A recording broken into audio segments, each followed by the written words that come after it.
Muito bem. Hoje vamos falar sobre a Igreja. A Igreja é una, santa, católica e apostólica. Essa é uma das características que a gente fala no credo niceno-constantinopolitano, que é o credo um pouco mais completo.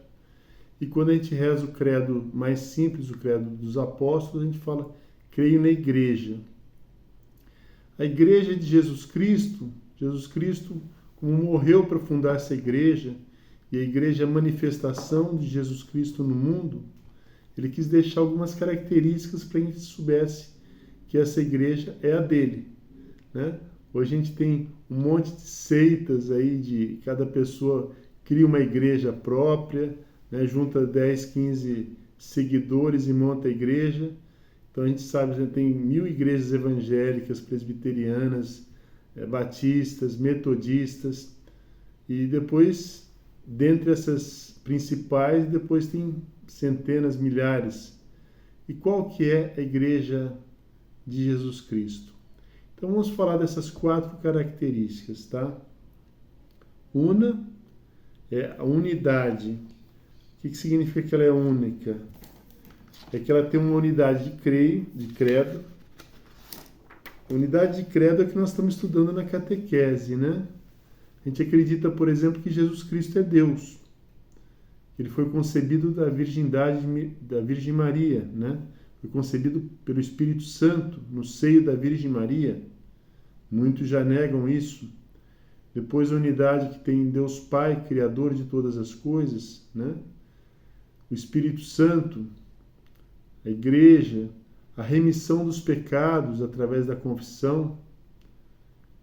Então, é uma unidade de crenças que são as mesmas desde o início do cristianismo, né? Que a gente reza no creio de uma maneira simplificada, né?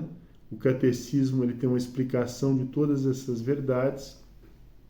Os documentos da igreja muitas vezes explicam de uma maneira melhor, mais pormenorizada, alguns detalhes, né? Mas é uma crença só e sempre foi a mesma. Quando você tira alguma dessas ideias, olha, eu acredito em tudo, eu acredito que Jesus é o mediador, mas Nossa Senhora, eu não gosto de Nossa Senhora, então tá fora. Esse Espírito Santo aí não tem Deus Pai, tem Deus Filho. O Jesus Cristo não é Deus.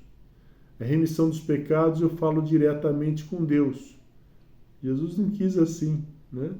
Ele deixou explicado como é que ia ser tudo isso, né? Isso foi mantido até hoje pela Igreja. Os próprios textos que são considerados canônicos, né, o Novo Testamento e do Antigo Testamento, a Igreja que nos trouxe. Os copistas da Idade Média, antes da Idade Média, que não tinha imprensa, os copistas dos mosteiros que mantiveram os escritos, senão a gente não teria nem esses escritos. Os evangelhos, as cartas de São Paulo, foram transmitidas de geração em geração pela Igreja Católica. Então é importante a gente saber disso. Às vezes a gente olha para a igreja assim como a parte externa, né, dos prédios, etc. A igreja é rica, né? Às vezes tem esse ataque à igreja. A igreja, ela é das pessoas, né? Ela foi feita, todo mundo que participa da igreja. A gente tem a igreja militante, que está nesse mundo, a triunfante, que já chegou ao céu, e a padecente, que está no purgatório. Todos fazem parte da comunhão dos santos, que também é uma verdade do credo, né? Está ligado. O que a gente faz de bom melhora tudo, o que a gente faz de mal piora toda a igreja como um todo. É o mistério da comunhão dos santos, né? Um dogma. Depois, o culto. O culto, apesar da gente, vamos dizer, às vezes, numa igreja tem mais cantos, mas o culto principal da igreja, ele é o mesmo, né? A missa, ela é a mesma no mundo todo. Antigamente era a mesma, inclusive, no idioma. Era o idioma latim que se celebrava na Alemanha, nos Estados Unidos, no Brasil. E aí falaram, vamos fazer na língua nativa, que as pessoas vão entender melhor. Então transformaram isso faz 50, 60 anos só, a igreja tem 2000 anos, transformaram na língua nativa, para a gente poder acompanhar e compreender melhor. Mas é a mesma cerimônia. Se você levar um missal, né, assistir missa na Alemanha, você não sabe nada de alemão, mas você vai acompanhando no seu missal em português, aquela missa celebrada na Alemanha é a mesma que se celebra aqui no Brasil, na mesma data, né?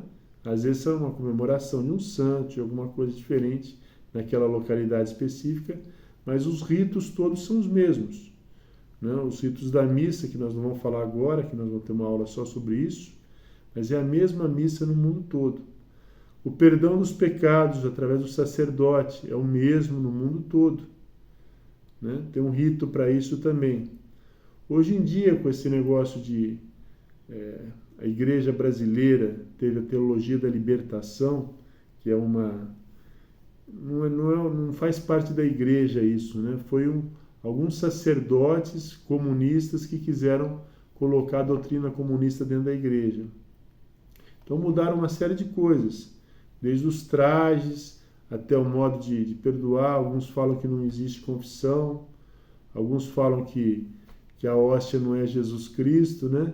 Mas essas pessoas têm que sair fora da igreja. Eles estão querendo mudar a nossa igreja católica por dentro, mas estão fora. Pode ser até um padre.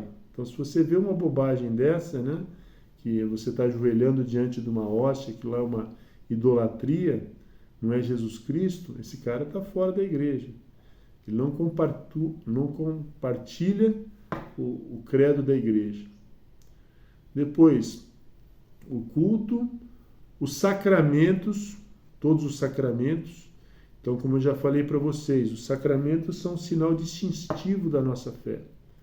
Então, o batismo, a crisma, a comunhão ou a Eucaristia, a confissão, a unção dos enfermos, a ordem e o matrimônio. Só a Igreja Católica tem os 7 sacramentos. Aí você começa a falar, olha, não existe mais o padre, é uma pessoa normal, ele não tem... É um ser humano como outro, ele é um ser humano como outro. Mas ele recebe os dons quando ele recebe o sacramento da ordem, recebe de um bispo. Então, se você tira a autoridade do Papa, ou dos bispos, ou dos padres, o pastor é a mesma coisa, não é a mesma coisa. O pastor não tem poder de celebrar a Eucaristia, não tem poder de perdoar os pecados. Ele pode te dar um conselho, ele pode ser um amigo, mas não um pastor no sentido de uma pessoa que representa a Deus diante de você. Muito importante essas ideias. E depois a ideia dos apóstolos, né? Os apóstolos, com o sacramento da ordem, eles tinham... um passava para o outro, né? São Pedro para os primeiros bispos, depois para outros, São Paulo, etc. Então, a gente tem uma cadeia ininterrupta, que é desde os apóstolos, desde São Pedro até o Papa Francisco. E o bispo, em cada diocese, ele tem o poder de ordenar outros sacerdotes. Então, tem uma preparação para isso. Então, tem anos de estudo de filosofia, de teologia, de leitura sagrada. Tem as orações que eles fazem, etc. Ele recebe o sacramento da ordem, ele entra num seminário para ser padre. Não é para ficar no seminário para sempre. A missão dele é se tornar um sacerdote que vai servir a igreja. Então, os sacerdotes, eles recebem esse dom de Deus de servir a igreja. Eles fazem um voto de celibato que eles não vão casar, para eles estarem disponíveis, né? Não terem a preocupação de cuidar de uma família, estarem totalmente disponíveis para Deus. Por isso, em alguns lugares onde existe o casamento dos sacerdotes, né? Não tem missão. Vou mandar você para a Amazônia, vou mandar você lá para a Etiópia. Não dá para mandar. Levar a família é complicado. E o tempo de disponibilidade dele para administrar os sacramentos, as confissões, as missas, as orações, fica comprometido. Ele não vai ser nem um bom padre, nem um bom pai, né? Vai estar dividido. Vai ser que está um bom profissional, assim, vamos dizer assim, mas não como Deus espera que ele seja. Então, essas 3 ideias, né? O credo, o culto e o sacerdote. Depois, a gente fala que ela é santa. Aí que vem os maiores ataques à igreja, né? Ah, eu conheço um padre, ele é um sem vergonha, um pecador, etc. Olha, não deveria, né? Mas ela é santa no sentido de que a doutrina que ela ensina é santa. Não tem erro nenhum. É a mesma desde o início do cristianismo. A igreja defende o casamento, defende a indissolubilidade do casamento, defende os filhos, defende a própria fé, né? Que ela é atacada de todas as maneiras. Então, ela é santa nesse aspecto. Quando um papa, que isso é raríssimo, fala ex cátedra em nome da igreja, o que ele fala é infalível. Mas ele é um homem, mas ele vai falar em nome da igreja. Então, aquele assunto que ele fala é um dogma de fé. São pouquíssimos dogmas. O dogma da Santíssima Trindade, o dogma da Imaculada Conceição de Nossa Senhora, que ela foi concebida sem pecado mortal, da Assunção de Nossa Senhora, da própria encarnação, que Jesus Cristo, Deus, veio ao mundo, né? São dogmas que a igreja prega. Os mandamentos já estavam lá na lei mosaica, né, no judaísmo, mas eles foram aprimorados com o mandamento do amor. As obras de misericórdia, que a gente aprende na catequese, são um aprimoramento do mandamento de Jesus Cristo do amor. Mas os 10 mandamentos já existiam. Existiam em várias religiões. O próprio islamismo tem os mandamentos de uma maneira até mais assim simbólica, mais cantada, mais, vamos dizer assim, floreada. E são as mesmas ideias. Agora, o mais importante é o nosso caminho para Deus. Quando a gente fala religião, é religar, é ligar a gente com Deus. Então, a religião católica, ela veio do judaísmo, com Jesus Cristo teve o cristianismo. Então, não é um judaísmo mudado, é um judaísmo como base, né? A preparação toda do Antigo Testamento, como eu já comentei com vocês, foi para preparar o Novo Testamento. Todo o Antigo Testamento, os profetas principalmente, Moisés, eles falam, os Salmos, falam de Jesus Cristo, de uma maneira, vamos dizer assim, velada. E Jesus Cristo depois esclareceu, né, que se referia a ele. Várias passagens falam, puxa, é isso mesmo, né? Morreu na cruz, ressuscitou ao 3º dia, foi concebido de uma virgem, né? Todas essas verdades que a gente sabe já estavam anunciadas muito antes de Jesus nascer. E Jesus consolidou tudo isso e deu o mandamento do amor na última ceia. A gente fala que a igreja é católica. Católica é uma palavra mais latina que significa universal. Universal em que sentido? A igreja é para levar a fé em Cristo para todas as pessoas do mundo todo, em todos os lugares. Existem países que não se permitiu que a igreja entrasse, né? Então a igreja não conseguiu entrar em alguns países. Mas é a mesma igreja. Se for nos Estados Unidos, você fala assim, eu quero ir na igreja. Eles vão te mostrar 1 milhão de igrejas. Agora você fala, eu quero ir numa Roman Catholic Church, Igreja Católica Romana. Aí é a Igreja Católica nossa.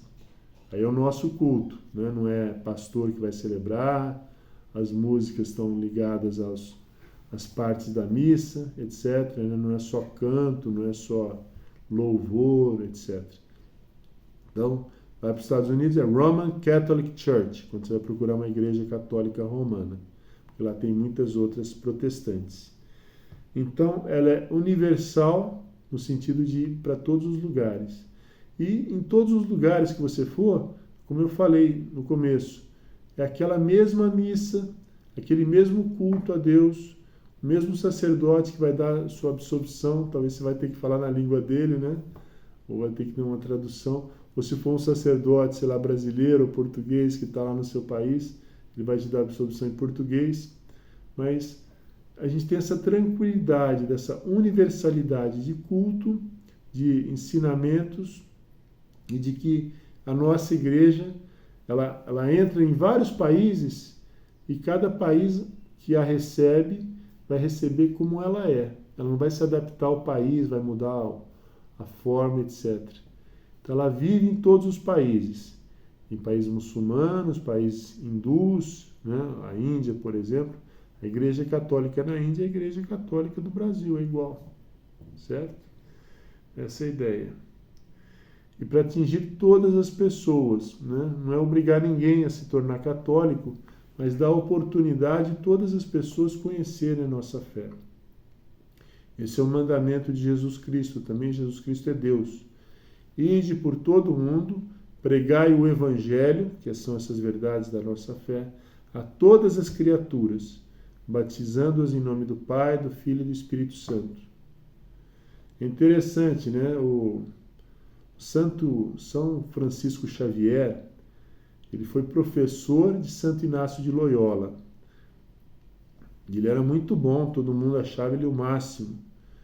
E ele virou discípulo de Santo Inácio. E Santo Inácio enviou ele para catequizar na Índia.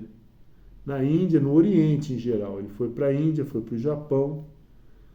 E lá na Índia, por exemplo, ele batizou mais de 200 mil pessoas. Imagina, uma população gigante. Foi para o Japão, também criou uma base cristã no Japão gigante. Depois teve uma calúnia, né, que falaram que para o imperador que o cristianismo estava entrando no Japão para que os espanhóis tornassem os japoneses escravos. E aí o imperador começou a perseguir os cristãos no Japão, né, e foi perseguição assim sangrenta mesmo, né? Se você não negasse que você era cristão, você era martirizado. Mas você vê um homem, né, que foi para o Oriente, quantas pessoas mas ele explicava a doutrina. Se você quer seguir essa doutrina, se você entende tudo isso, se você aceita tudo isso, se você recebe de Deus o dom da fé, seja católico. É o caminho para o céu. O caminho que Deus preparou para a gente ir para o céu, né? E esse trabalho continua até hoje. As missões na África, na Ásia, na América do Sul, com todas as perseguições que a gente vê que existem, né? Mas a ideia é que o catolicismo, com todas as perseguições, continue existindo até o fim dos tempos, certo? Depois, a ideia de apostólica. Apostólica é que ela tem uma ligação desde Jesus Cristo, que nomeou o primeiro Papa, que foi São Pedro, e de São Pedro até Papa Francisco, que é o nosso Papa atual. Tem uma igreja lá em Roma, igreja de São Paulo, fora dos muros de Roma, que lá tem fotos, desenhos, né, pinturas de todos os papas, desde São Pedro até Papa Francisco. E depois vai vir o próximo Papa, depois que o Papa Francisco morrer, vai ter lá.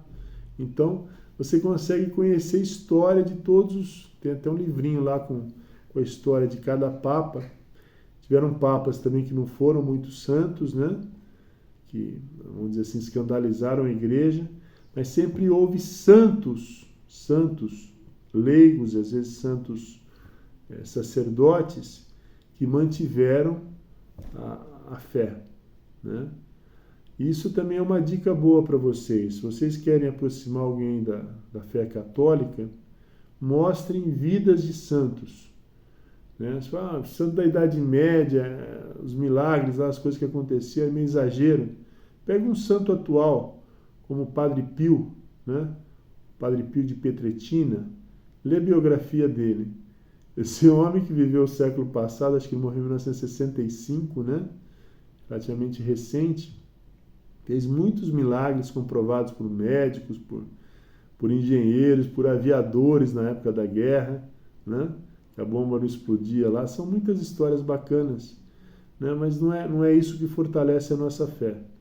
A nossa fé é Jesus Cristo que dá, a gente tem que pedir para Ele nos dar esse dom da fé, o dom da fé, da esperança, da caridade, as virtudes teologais, e confiar em quem Ele deixou, que é a igreja, tá? Então a igreja, escolher uma boa igreja, um bom sacerdote para nos guiar, frequentar a missa, que é o nosso dever de culto a Deus uma vez por semana. Nós vamos falar disso mais para frente. Mas começar a ir à missa, começar a prestar atenção nas leituras, conhecer alguma vida de santo, pode ser o próprio Padre Pio, de Pietrelcina, né? E alimentando a sua fé. Isso é um trabalho para a vida toda. E isso também é importante para os pais, né? Os pais vão transmitir a fé se eles viverem a fé. E se a fé de vocês está meio adormecida ou está meio alargada, aproveitem essa catequese para fortalecer. Como eu falei, sem vocês a catequese não funciona, tá? Não sou mágico, não sou nada. Eu estou tentando facilitar o caminho de vocês. Mas tem 1000 caminhos, né, dentro da Igreja Católica que levam vocês a Deus, ao céu, que é a nossa meta final. Tá bom? Então, Igreja una, santa, católica e apostólica. Se não tiver esses 4 atributos, não é a Igreja de Deus, Igreja de Jesus Cristo. Tá bom? Até a próxima, gente.